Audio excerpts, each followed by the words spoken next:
आप देख रहे हैं KM इस्लामिक मीडिया। आज हम आए हैं कोनिया के वार्ड में। आम आदमी पार्टी भी बुनकरों के समर्थन में उतरी हुई पूरा हिस्सा ले रही है। आज हम बात करेंगे इस सर से। सर, आपका नाम? मेरा नाम सरोज शर्मा, मैं बनारस से सोशल मीडिया इंचार्ज हूँ। सरोज शर्मा सर, आप बुनकरों के बारे में क्या बताना चाहते हैं? देखिए, आज बुनकरों की समस्या बिजली को लेकर के जो आप फ्लैट रेट की बात कर रहे हैं, ये अपने आप में एक बहुत बड़ी समस्या है। अधिकांशतः जो बुनकर जिन्होंने मशीनें लगा रखी हैं वो मजदूर की श्रेणी में आते हैं और एक मशीन लगा करके वो अपने परिवार को जिस तरह से पालन पोषण करता है और बुनकारी से जो उसकी आमदनी होती है वो कमर्शियल बिजली रेट देने में सक्षम नहीं है। तो ऐसे में पूर्ववर्ती सरकारों ने जो व्यवस्था कर रखी है उसको एक न्यूनतम दर उसने निर्धारित कर दिया। उस दर पे जो बिजली सरकारें देती आई है उसके पीछे सरकारों ने बहुत बड़ी समझदारी की भूमिका निभाई होगी। पूरा आकलन किया होगा कि क्यों आखिर इस फ्लैट रेट की ज़रूरत पड़ती है। मैं जो कहना चाह रहा हूँ कि पूरा आकलन किया होगा और ऐसे में हम लोग खुद जाकर बुनकरों के बीच में हम लोगों ने स्टडी किया है, उनसे बातचीत की है। उनका ये कहना है कि हमको भारत के बाहर जो चाइनीज मार्केट है उनसे हमको रेट के मामले में लड़ना पड़ता है। अपने ही देश में कई और बड़े शहर हैं जहाँ पे जो कपड़े के जो व्यवसायी हैं उनसे रेट के मामले में हमको लड़ना पड़ता है। ऐसे में अगर हमारा कमर्शियल रेट अगर बिजली का लागू हो जाएगा तो हमारी जो आमदनी है वो ख़त्म हो जाएगी। ऐसे में हमको लगता है कि बुनकर को जो दी जाने वाली बिजली की फ्लैट रेट है वो काफ़ी महत्वपूर्ण है और उसको निर्बाध गति से आगे चलते रहना चाहिए। सर, आप बताना चाहेंगे कि एक पावर लूम की इस वक्त जो रेट है 75 रुपया है, तो अगर सब्सिडी सरकार खत्म कर देगी तो कितना आएगा? हम लोगों ने अधिकांशतः बुनकरों से, बहुत साथियों से हमने बात की। हमारे खुद अपने से भी कुछ साथी जो बुनकर हैं उन लोगों से हमने बात की। एक मशीन पे लोग बता रहे हैं कि लगभग 5,000 हम महीने का बचा पाते हैं। अब महीने में 5,000 अगर 2,000 भी अगर कमर्शियल रेट आप लेते हैं तो मुझे नहीं लगता है कि 2,000 से कम बिजली का बिल आएगा महीने में। ऐसे में बचा 3,000 है और 3,000 रुपये में कौन सा परिवार अपना खर्च चला पाएगा और महीने में कैसे वो जी पाएगा, कैसे वो खा पाएगा और अपने बच्चों को पढ़ा पाएगा, दवाई कैसे कर पाएगा? ये बहुत बड़ी चुनौती है। सर, आप बताना चाहेंगे जैसे कि दिल्ली में केजरीवाल सर की सरकार है तो उसमें दिल्ली में बहुत ज़्यादा सस्ती की बिजली है, तो इस पे आप क्या कहेंगे? यहाँ की सरकार, योगी सरकार है तो बहुत ज़्यादा महंगी बिजली, तो इस पे आप क्या कहना चाहेंगे? देखिए, हमारा ये मानना है कि सरकार जो है वो जनता की गार्जियन होती है, उसकी अभिभावक होती है, उसकी संरक्षक होती है। सरकार की पूरी ये जिम्मेदारी बनती है, पूरा उसका उत्तरदायित्व बनता है कि अपनी जनता को बेहतर सुविधा और कम से कम लागत में वो कैसे उपलब्ध कराए। और ये हो सकता है, दिल्ली सरकार ने करके दिखाया है कि कम से कम लागत में, कम से कम टैक्स में जनता को बेहतर से बेहतर सुविधाएं कैसे दी जा सकती है। और ये तभी हो सकता है जब सरकार ईमानदार हो, सरकार की नीयत अच्छी हो। दिल्ली सरकार, जिस केजरीवाल सरकार की आप बात कर रहे हैं, केजरीवाल सरकार की और केजरीवाल जी की ईमानदारी की कस्में आज पूरी दुनिया की राजनीति में खाई जाती है। तो इस ईमानदार सरकार ने ये करके दिखाया है कि सरकार की नीयत अच्छी है। तो मतलब सरकार, हमारी दिल्ली की पहली ऐसी सरकार है जो बिजली, पानी, शिक्षा, स्वास्थ्य तो कर ही रही है, तमाम ऐसे वादों को पूरा कर रही है जिसने उसने नहीं किया है। फिर भी उसको लगता है कि हमारे पास पैसा है सरकार के पास और हम कर सकते हैं, और वो सरकार कर रही है। वो इसलिए कर रही है क्योंकि सरकार की अपनी जनता के प्रति नीयत अच्छी है, वो ईमानदार है। तो सर, क्या आपको लगता है कि योगी सरकार बुनकरों का साथ नहीं दे रही है? नहीं, आप बुनकर की ही बात क्यों कर रहे हैं? आज आप उत्तर प्रदेश सरकार में जनता का सर्वे कर लीजिए, कौन से लोग खुश हैं सरकार से? बुनकर, व्यापारी, मार्केट के लोग, किसान, मजदूर, कौन खुश है? मुझे तो नहीं लगता कि सरकार, जनता का कोई भी वर्ग, कोई भी एक वर्ग सरकार से जो खुश है। इवन जिन लोगों ने बड़े प्रचंड बहुमत से इस सरकार को बनवाया है, जो जनता, उनसे पूछिए कौन खुश है सरकार से। थैंक यू सर, आपसे बात कर अच्छा लगा। अब इस भाई से हम बात करेंगे बुनकरों से लेकर। भाई, आपका नाम क्या है? सौरभ कुमार यादव, मैं दक्षिण विधानसभा का अध्यक्ष हूँ।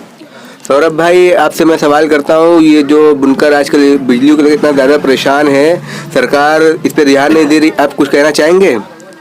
लगातार आम आदमी पार्टी के स्तर से और व्यक्तिगत स्तर पर दोनों तरीके से हम लोग बुनकर की मुर्रीबंद में उनका समर्थन कर रहे थे। उनके साथ हमारे कुछ साथी जो बजले रहीम हुए, जुबैर अंसारी हुए, हमारे पार्टी के जो बुनकर हैं, वो लगातार बुनकर साझा मंच के तहत चल रहे आंदोलन में सहभागिता अपनी दर्ज करा रहे हैं। और हम लोगों ने पार्टी स्तर पर अभी कुछ दिन पहले कचहरी पर डीएम महोदय को राज्यपाल को संबोधित और मुख्यमंत्री को संबोधित ज्ञापन सौंपा था, जिसमें हम लोगों ने मांग की थी कि जल्द से जल्द इनकी मांग को पूरी की जाए, अन्यथा आम आदमी पार्टी एक बृहद जन आंदोलन के लिए बाध्य होगी। जब सब लोग इतना ज़्यादा मेहनत कर रहे हैं तो सरकार, यहाँ की जो योगी जी हमारे हैं, वो जनता की बात क्यों नहीं मान रहे हैं? यह सरकार एक अलोकतांत्रिक तरीके से सरकार चला रही है। ये संपूर्ण रूप से सिर्फ पूंजीवादियों को ही फायदा पहुंचाने का काम कर रही है, तो वो केंद्र की मोदी सरकार हो या राज्य की योगी सरकार हो। ये संपूर्ण रूप से पूंजीपतियों की सरकार है और पूंजीपतियों को ही लाभ देना चाहती है और दे रही है। लगातार आप राज्य में बात कर लीजिए, बिजली, पानी और स्वास्थ्य, शिक्षा, हर तरीके से, कानून व्यवस्था पर हर तरीके से योगी सरकार विफल है और वो अपनी इस विफलता को छुपाने के लिए किसी भी हद तक जा रही है और किसी की जनता की लोकतांत्रिक आवाज़ों को दबा रही है। लेकिन बीजेपी सरकार, योगी सरकार का कहना है कि हमने जनता के लिए तो बहुत कुछ किया है।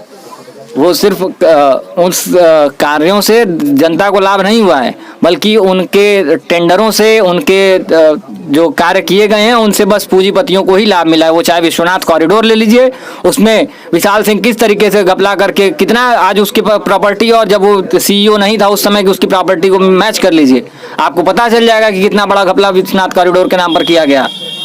आप सड़कों की मरम्मत को ले लीजिए, उसमें लगातार भ्रष्टाचार हो रहा है। हम लोग आवाज़ उठा रहे हैं लेकिन हम लोगों की आवाज़ को दबाई जा रही है, हमारी आवाज़ कोई सुन नहीं रहा है। सिर्फ और सिर्फ एक तरफा अपना काम वो कर रहे हैं और वार्डों को रोशन करने का काम सिर्फ और सिर्फ जगमगाती बत्तियों से करने का काम कर रही है ये सरकार। थैंक यू भाई, आपसे बात करके अच्छा लगा। अब हम बात करेंगे इस भाई से। इन्होंने मेरा नाम बजले रहीम अंसारी है। सर बजले रहीम अंसारी, आपसे मैं पूछना चाहता हूँ, ये योगी सरकार जो बुनकरों को बिजली के लिए जो बुनकर जो मुर्री बंद किए हुए हैं, इस पे आप कुछ कहना चाहेंगे? जी बिल्कुल। सबसे पहले तो हम आपको ये बता दें कि जो मुर्री बंद हुआ है ये 15 अक्टूबर से पिछले दिन से चल रहा है, जो अभी तक लगातार चल रहा है। आज कुछ सरदार साहिबान की जो है कि सहमति से ये फैसला लिया गया है कि हड़ताल तो जारी रहेगा और काम जो है कि आज से खोलने का ये ऐलान किया गया है।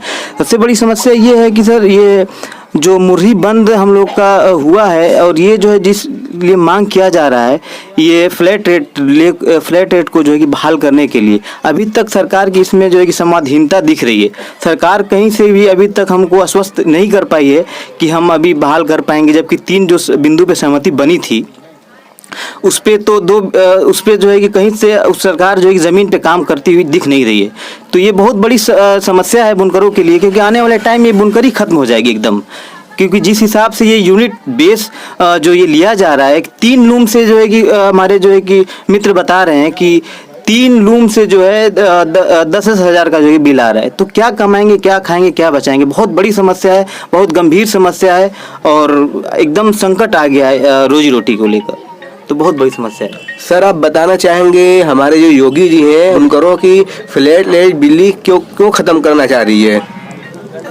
योगी जी देखिए, हम हमारे माननीय सम्माननीय योगी जी हैं, उनसे तो हम लोग गुहारी लगा रहे हैं।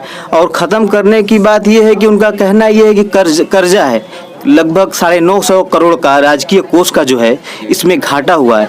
तो उसी घाटा को जो है देखते हुए ये उन्होंने मतलब कि ये ख़त्म किया है सब्सिडी, जबकि बहुत ही ये दुखद है क्योंकि कोरोना काल कोविड-19 का दौर चल रहा है और इस दौर में अलग से अतिरिक्त और राहत देने के बजाय ये बुनकरों से एक तरीके से जो मिल रही राहत जो 2006 से मिल रही थी, दिसंबर 2019 में ख़त्म कर दिया। तो ये जो है एक बहुत बड़ा जो है एक तरीका से अमानवीय कृत्य है ये, जबकि ऐसा नहीं करना चाहिए। कल हमारे माननीय योगी जी आए थे, बुनकरों से मतलब कि बात करने की बात चल रही थी, किन्हीं कारणों से मौका नहीं मिल पाया है क्योंकि योगी जी हमारे माननीय मुख्यमंत्री बहुत सारे काम रहते हैं, मुलाकात नहीं हो पाई है। तो हम उम्मीद करते हैं कि आने वाले टाइम में वो ज़रूर हम लोग को बुलाएंगे, बुनकर प्रतिनिधि मंडल को बुलाएंगे और बात करेंगे। और आने वाले जो तीसरा जो पॉइंट कहा गया था कि हम जो है कि 1 अगस्त से आप बुनकरों को बुला के सर्वसम्मति से एक बढ़िया पिछली सरकार के से अच्छा हम फ्लैट रेट देने का काम करेंगे। तो हम इस उम्मीद पे अपना जो है कि कयास लगाए हैं कि हमारे मुख्यमंत्री जी कोई अच्छा ज़रूर जो है कि पैकेज लेके आएंगे और ज़रूर बहाल करेंगे फ्लैट रेट बिजली को। शुक्रिया रहम भाई, आपसे बात करके अच्छा लगा। हम बात करेंगे मोहम्मद आकिब भाई से। ये जो आम आदमी के कार्यकर्ता हैं, आम आदमी भी बुनकरों के समर्थन में उतरी हुई है, पूरा हिस्सा ले रही है, बुनकरों का समर्थन कर रही है। आकिब सर, आपसे मैं पूछना चाहता हूँ, ये जो योगी सरकार है बुनकरों के लिए फ्लैट रेट क्यों खत्म करना चाह रही है? देखिए भाई, जहाँ तक बुनकरों को लेकर के बातें हो रही हैं, जो चल रहा है, सारी बातें आपके सामने हमारे साथियों ने बताई। मैं आपके चैनल की बल्कि आपको मुबारकबाद देता हूँ कि आपने अपना वक्त निकाला और हमारे साथ शहर के उस कोने में जहाँ के लोग कम जान पाते हैं, कोनिया कहाँ पड़ता है, आप आए, आपका बहुत बहुत शुक्रिया। और बुनकर को लेकर के सारी बातें आपके सामने आ गई। आगे हमारा जो भी काम होगा, आगे जो हमें आदेश ये पार्टी के हाईकमान से आदेश होगा, हमें जो कार्यक्रम करना होगा उसकी जानकारी जल्द आपको कर दी जाएगी, आपके चैनल को बता दिया जाएगा। और बाकी समस्या जो है उसके लिए हम लोग लगातार अपनी समस्या का समाधान कराने के लिए शहर के सारे विभाग में संपर्क में रहते हैं, सारे अधिकारियों से मिलते रहते हैं और कहीं ना कहीं काम होता रहता है। कोई भी आम आदमी अगर ठान ले कि हमें ये काम करना है और आवाज़ बुलंद करना है, हिम्मत नहीं जुटाएगा आम आदमी, तो कोई भी काम अपना समस्या का समाधान नहीं कर पाएगा। तो सर, जैसे बुनकरों ने पहली बार मुर्गी को बंद किया था, 3 दिन बाद बुनकरों ने मुर्गी खोल दिया था, तो क्या वजह ऐसी पड़ी थी बुनकरों ने 3 दिन बाद मुर्गी को खोल दिया था अचानक? देखिए, इसमें जहाँ तक जो तंजीमें हैं बनारस में, जो ओहदेदाराइन हैं, जिसमें हमारे यहाँ 5 के बोलते हैं, 11, 14 के बोलते हैं, 22 बोलते हैं, इनके जो ओहदेदारान हैं ये सही डिसीजन नहीं ले पाए। इस वजह से शायद कहीं कुछ कमियाँ रह गई, खामियाँ रह गई। उसको फिर से लोगों को लगा कि हमको ये करना चाहिए, उन्होंने किया। और कहीं ना कहीं अस्वस्थ मजबूरी भी कह लें या अस्वस्थ कह लें, करते हुए भाई परिवार को तो चलाना है, मजबूरी में ही सही, लेकिन काम तो करना है। इसलिए काम को शायद आदेश हो गया है तंजीमों का कि आप मशीन अपनी आप लोग चालू करें, बाकी जैसा होगा वो आगे चलता रहेगा। थैंक यू सर, शुक्रिया, आपसे बात कर अच्छा लगा। अब हम बात करेंगे जुबैर अहमद से। ये आम आदमी के कार्यकर्ता हैं और आपको मालूम होगा कि सबसे ज़्यादा समर्थन जो कर रही है वो आम आदमी, सभी लगभग पार्टियां कर रही है, लेकिन ज़्यादा जो समर्थन कर रही है वो आम आदमी पार्टी की है। तो सर, हम आपसे पूछना चाहता हूँ, ये जो हमारे योगी जी, माननीय मुख्यमंत्री जी हैं, बुनकरों की फ्लैट रेट बिजली को क्यों खत्म करना चाह रहे हैं? देखिए, सीधा जो है अपने उद्योग मित्रों को फ़ायदा पहुंचाना चाहती है। ये जो है बुनकरों फ्लैट रेट ख़त्म करके यूनिट पर ला रही हैं। यूनिट से लाने पर जानते हैं कि वो गरीब बुनकर दे नहीं पाएगा, इसलिए ये फ्लैट रेट को ख़त्म करके अपने उद्योगपति दोस्तों को लाभ पहुंचाने के लिए वो ये फ्लैट रेट ख़त्म कर रही है। तो सर, फ्लैट रेट में करने के लिए कोई तो कारण होगा ना सरकार, क्योंकि सरकार तो अपनी पब्लिक के बुरा चाहेगी नहीं, क्योंकि कोई ना कोई गड़बड़ी होगी तब तो फ्लैट रेट खत्म कर रही है सरकार। नहीं, देखिए, ये बता रहे ना कि ये योगी जी जो है अपने उद्योगपति और मोदी जी अपने उद्योगपति मित्रों को जो लाभ पहुंचाने के लिए बुनकरों को ख़त्म कर रही है। सबसे बड़ा वजह ये है कि ये लोग जो है जो गरीब बुनकर हैं, जो दिहाड़ी मजदूरी करते हैं, ये लोग अपने स्तर पर जो है काम करते हैं, कमाते खाते हैं। लेकिन जब ये लोग ये फ्लैट रेट जब ख़त्म कर देगी तो ये लोग प्लान करना शुरू कर देंगे, और जब प्लान करना शुरू कर देंगे तो ये लोग जो इनके उद्योग मित्र हैं, अंबानी अडानी, ये लोग अपना जो कारखाना बनारस में जो बड़ी बड़ी मिलें लगाना शुरू कर देंगे कि जो ये मजदूर बाहर जा रहे हैं, ये बाहर ना जाके हमारे जो है हमारे यहाँ के काम करें और हमारी मजदूरी पर काम करें। लेकिन सर, बीजेपी का तो नारा है सबका साथ सबका विकास, तो इस पे आप क्या कहना चाहेंगे? ये तो सब लोग जाने, सबका विकास सबका विनाश, बल्कि ये हम कहें कि सबका साथ सबका विनाश, ये चीज़ें हैं। शुक्रिया सर, आपसे बात कर अच्छा लगा।